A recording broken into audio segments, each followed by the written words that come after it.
I'm about to do what everybody does when they've had a pretty good night. Wrap it up with some pie.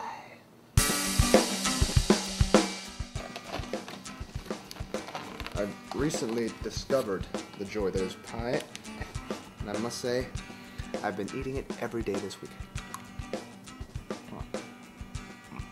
That's pure happiness. That's what that is.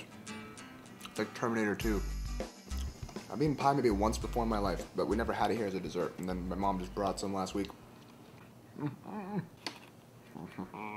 If I had a cooking show, it'd just be this. Just me eating the food. And I gotta tell you, right now, I honestly think if everyone on this planet had a slice of apple pie, we could have a world peace. I want to eat it for breakfast and lunch, but I think it's just not a good idea. I love everyone right now. Until I'm done. And the hatred will come back.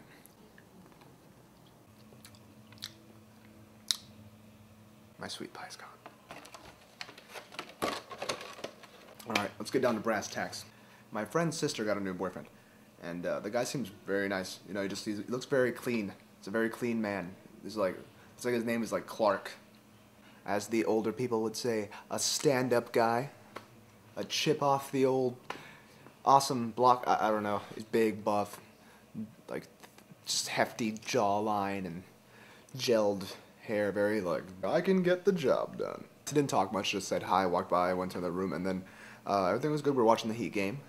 The guy comes back to leave, and everything was fine until he shook my hand. And he reached his hand out, I reached mine, and he's like, no, have a good night. And then he gripped mine like it was like the grip of life itself had found my hand. It was the weirdest. I think he's got some kind of psychological issue, or he hates hands on other people, and thinks like he's the only person who should have a hand, and everybody else has to die at the grip of mine. He had such a tight grip, and he looked me in the eyes too while doing it. And I should have known there was something wrong, because when he came up to say bye, he had this kind of like feral look in his eyes. It was like, hey, nice to meet you. You know, I'm not gonna be rude, said bye, heard all the bones snap in my hand. Couldn't even do anything. I'm just there locked in his fucking gaze. He's just there, and I'm just, you know. It was the strangest. I started thinking, did I do something to this guy? Did I insult him?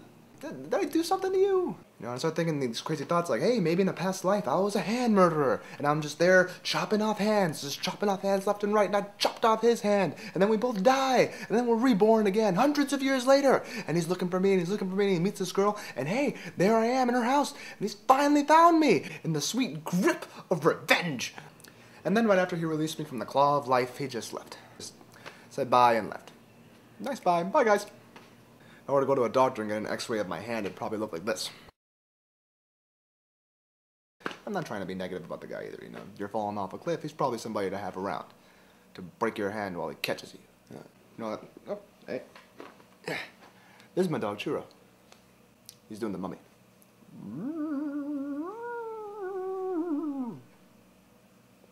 Oh, I'll put you down. Anyway, I'm sure I'll meet him again. I'll give you a recap. I'm gonna go walk Churro. Hasta la bye-bye. It